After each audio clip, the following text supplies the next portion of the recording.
Welcome. In this video, I'll show you how to turn off two-step verification in a Gmail account. All right, if you found this video helpful, please leave a like and subscribe to the channel for more such tutorials. The first step, go ahead and open up your favorite browser. It could be your phone or computer.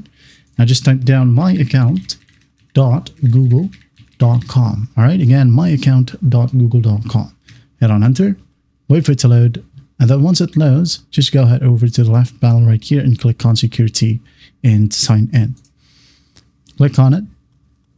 And as you can see here, we have this option, two-step verification. So just click on it or tap on it if you're using a mobile device. Click. It's going to verify that it's really you. So enter your PIN or your biometrics. And in here, as you can see, I don't have the Authenticator app anymore because I deleted it. So just basically click on Authenticator right here and just turn it off. Okay. Also, you have the option to turn off two-step verification right here as well. Okay, so just go ahead and click this option and click on turn off right here. And once that's done, you're good to go. That is it. Well, I hope this video helps and I'll see you in the next one.